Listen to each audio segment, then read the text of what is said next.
The Howl The Hum, welcome to Base Camp. Thanks. Will you introduce yourselves and say what you play in The Howl The Hum? I'm Sam. I guess I'm the Howl, eh? I do some singing and I do a bit of guitar. I'm Connor. I play guitar, and I would say I am a third of the hum. Yeah, Yeah. that's the maths. Yeah. He does a bit of howling as well, though, I reckon. Yeah. I sort of That's you howling. don't stay in one camp for too long. Yeah. I'm the ampersand as well. I'm a little bit of the ampersand, and I'm both of the thes. And that was all channeled into the session that you just did here in this very den in Base Camp for Base Camp FM. So good to finally see some live music, isn't it?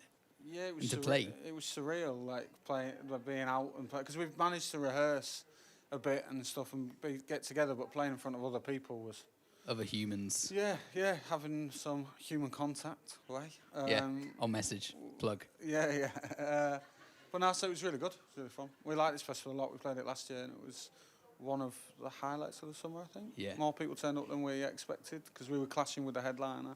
Yeah. So it was mint. It was really good. It's such a great vibe at Deershed on these fields at Baldersby Park, where you sort of describe the festival, because it's just saying it's a family festival doesn't really do it justice. You know what I mean? Because there's loads of festivals that claim that, but this really is a family festival. Yeah, I would definitely agree. I think they. So that took me to this feel a bit bad. Like, I would say one of the things I think that's really good about it is they don't. A lot of places that claim to have family festivals sort of censor the lineup accordingly, and that doesn't mean that this is like has some nut stuff on, but they still have a lot of culturally relevant people, even if they're not quite as PG as, you know what I mean, you may expect. So it's really good, and I think it's good for people to, especially younger people, to be able to have that kind of exposure to that sort of stuff. It's not just like Teletubbies on main stage or something. Feels like the sort of festival for parents with good music taste, with a really good place you can leave your kids. You know what I mean? It's like you've got all of these mad things going on, all these games. And I remember we came last year and there was just like a den of like zorbing and like giant Skittles and stuff like that, while the parents were off like watching Anna Calvi and Ezra Furman and stuff. It's class. It's a perfect festival, really. It's great, isn't it?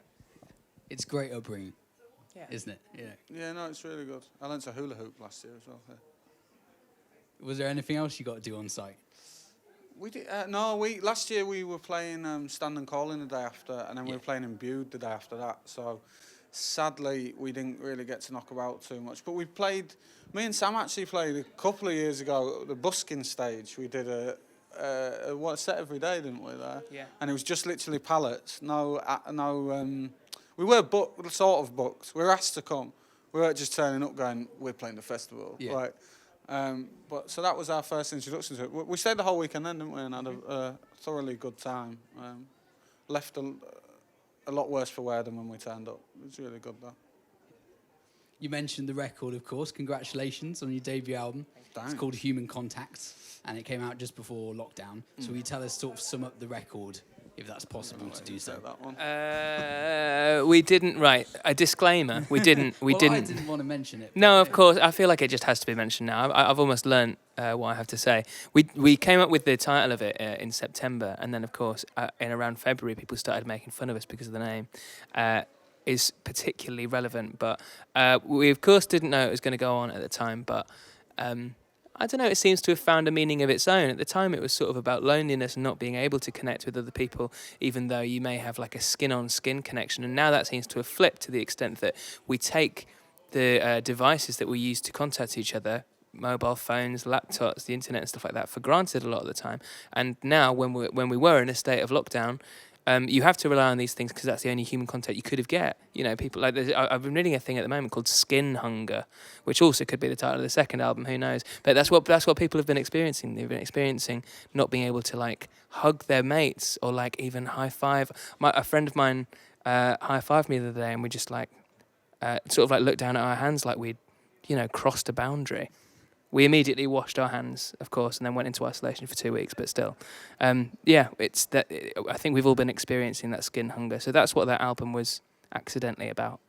And am I right in thinking that it's about having more connection with people? That I guess in some ways people have been doing more in lockdown through Zoom and getting to listen to records as well. Oh, 100%, yeah. Well, and we've been very lucky enough that we're in an age in which we can connect to people that follow us online and can be doing our these listening clubs in which has developed, I guess, a little community of its own, which is really sweet, even in terms of like Facebook comments and people never having met before all sort of uniting over a love of music, which we also have, and we're very happy to sort of bring people together. It's almost like we feel like an international dating service for people Yeah. that are like listening to these sorts of music. So yeah, it's an honour to be able to bring people together. It sounds like a vague comment, but that's true. It's like I think we need to stick together while remaining 2 meters. And it's sort of it's still it's helped us still feel like we have a sense of purpose. You know what I mean? I think we would have been quite lost otherwise. Exactly. Yeah.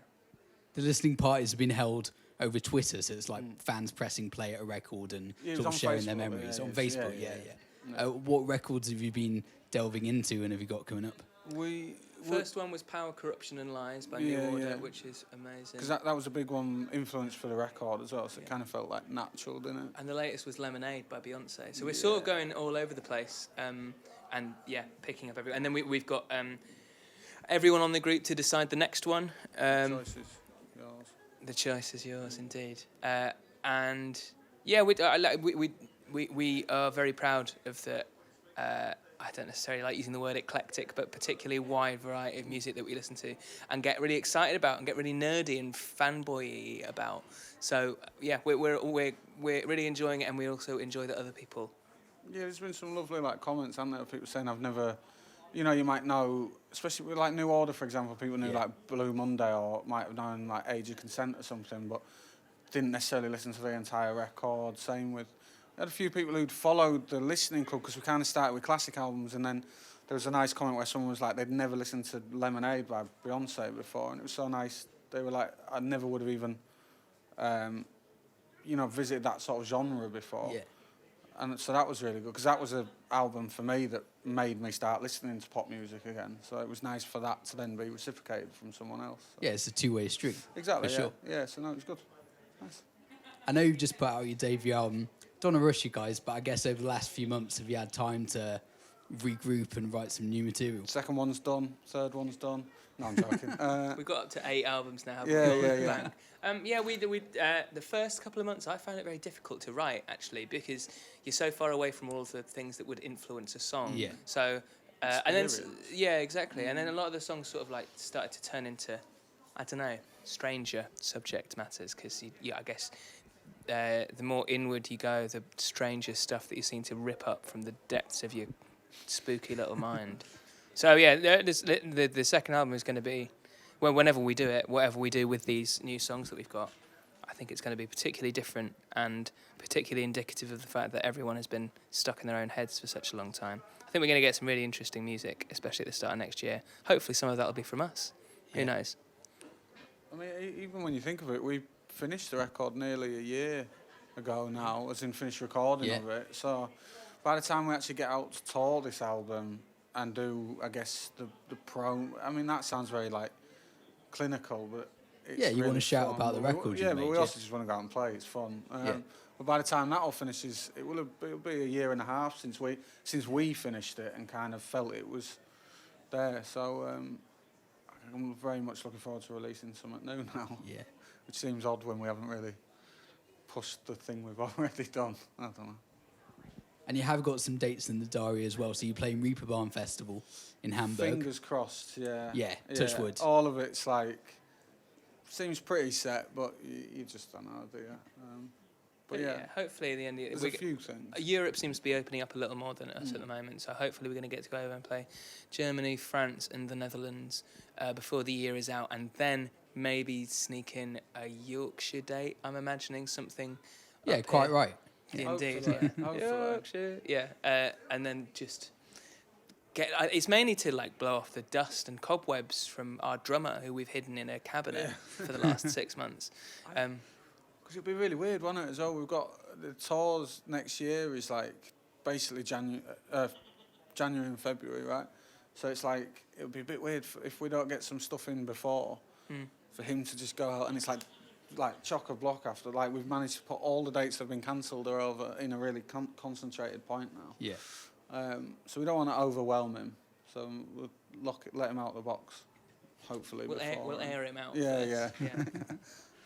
You could play a completely new record every night. Yeah, that's That's a good idea. We need to get writing a bit more, but yeah, why not? Turn into a jam band. The Howl and the Hum, it's been great to see you both. Thanks so much for playing here at Basecamp FM. It will be online as well, and you'll be able to stream it and listen back. Do you have any words as a parting mood?